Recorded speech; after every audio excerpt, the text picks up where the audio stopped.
Hello, I'm Jenna Lynn with Present Path.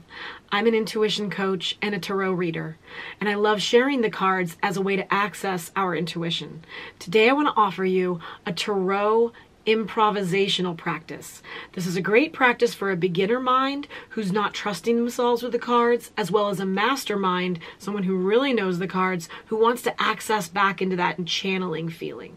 So this is a great practice for anyone. I lead a class in the art of tarot reading regularly. You can find it on my page on presentpathtarot.com under the classes section or learn tarot section. And I would love it if you'd subscribe to my page today so you can get more of my tarot lessons as we go along. Today, you can choose to bring in your own card. I'm going to offer you a card for the practice. We're going to pick one card, just one. And you're going to really try and find one that has some good details on it. You know, if you go for one that's too simple, it won't be as much fun. You want something that has rich imagery in it. If you don't have a tarot deck, that's fine. I'm going to offer you a card to do this practice with us. That's really rich in imagery. It's from the World Spirit Tarot, which is one of my favorite decks. First, I'm going to go over the rules of improv, and then we're going to do the practice together. The first rule of improv is to say yes. So this means that you let whatever's happening happen, that you don't argue or push against it, that you just roll with it without questioning yourself too much. Trusting yourself means you're just playing.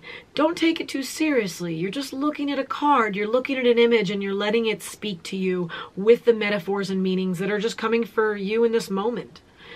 So first, just say yes to whatever's coming through to you, even if it goes against what you know is a traditional book meaning for that card. We're letting that go.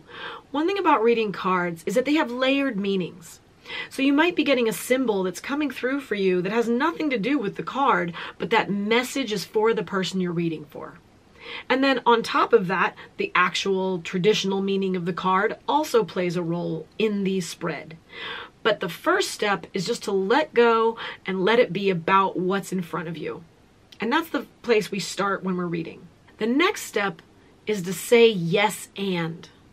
Yes and means that whatever's happening in the scene, you're not only saying yes to it and to what the other players around you are doing, but you're also saying your own bit. You're adding a layer to it. So yes and means that whatever's happening in the scene, you're going with it. Someone says, wow, this pizza has frogs on it. And you're like, yes, and they taste delicious. Right? So no matter what craziness comes up for you in this experience, let it roll and see how you can layer more into it. The next rule of improv is you make statements. So you don't ask questions, because that puts the other person on the spot in improvisational class. But you're making a statement in the reading as well. You're saying, this is about this. And trusting that. Just going with it. Okay, this is about this. Whatever comes to you from that symbol, that is a statement you are making firmly and confidently. And finally, the fourth rule of improv is there are no mistakes. There are no mistakes. So whatever you say is right. Roll with it. Now, I know that afterward you might want to compare it to a book and see that it's different. There's layers to go through. What you're pulling today is that intuition, just the intuition of what that image is speaking to you.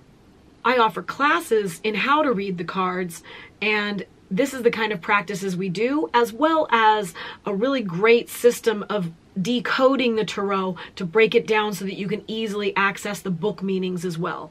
We want to read from the right and the left side of the brain. So today we're practicing the left brain, more fluid kind of concepts, but the right brain offers us more of the book readings. You need to use both when you're doing tarot.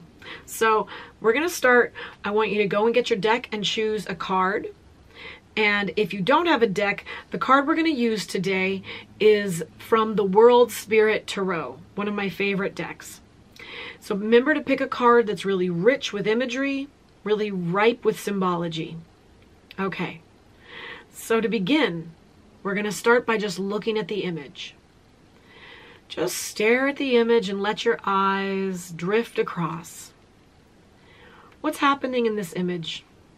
What's going on in this picture? How are the nonverbals of the people interacting together? What colors are happening?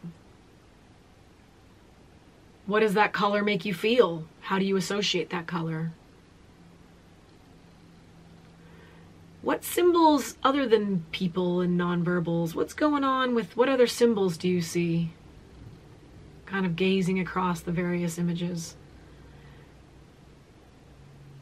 So now picking one symbol, which one is drawing your attention? Just the detail.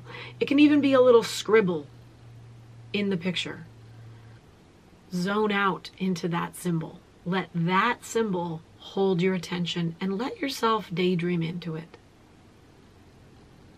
Take a breath.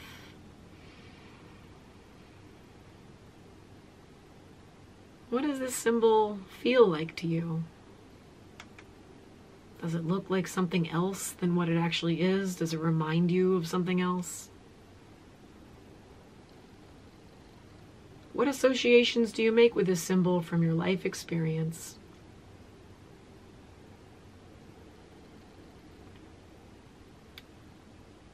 What do other cultures think of this symbol? So you're saying yes to this symbol, that this symbol holds meaning of value that you can dive into.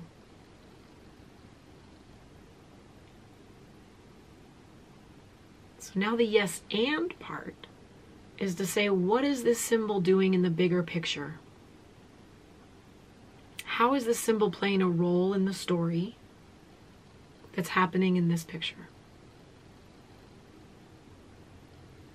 If you start to drift into knowing the meaning of the card and wanting to have that book meaning come up, just let it go aside. You're just looking at one card that has one picture that has nothing to do with any prior meanings. So now start to make some statements. Let them flow from you. What comes from this image in this moment? What messages seem to be relevant and happening right now? Don't edit yourself. Resist the urge to edit yourself or to question yourself. Move through the doubt into trust of just doesn't matter, just blathering out whatever's coming to you. What if there are no mistakes? What if anything you say could be empirically correct and a message that needs to be heard by you or the person who you're sitting with today reading for?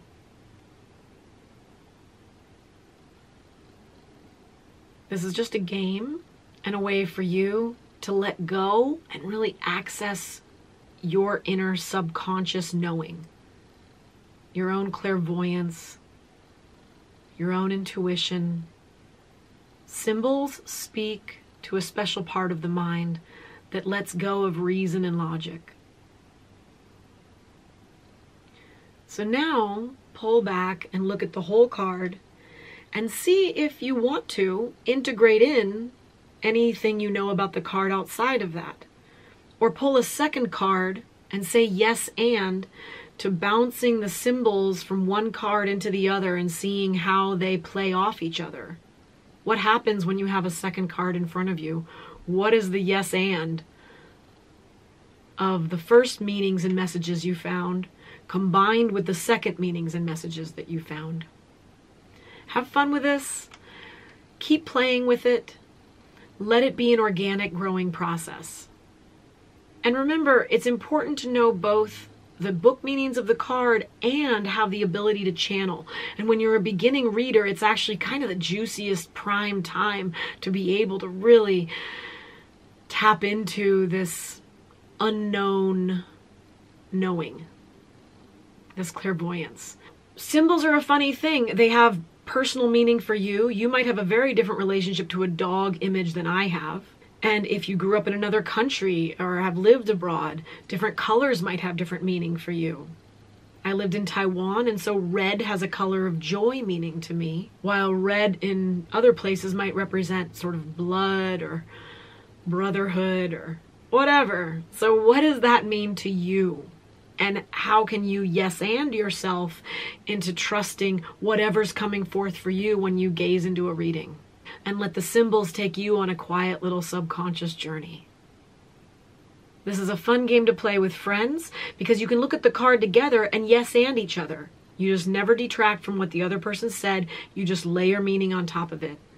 Sometimes when I pull 3 cards, I can get multiple readings out of it that the querent says are all correct, they're all valid. The cards are like 3-dimensional. They can have varied meanings. So if I pull an Empress card and it's about motherhood, it might be about that person's own mother and their relationship to themselves as a mother, and or their relationship to the maternal and what the matriarchy is about. That could all be in the same 3 cards if you have the Empress card in the middle of it.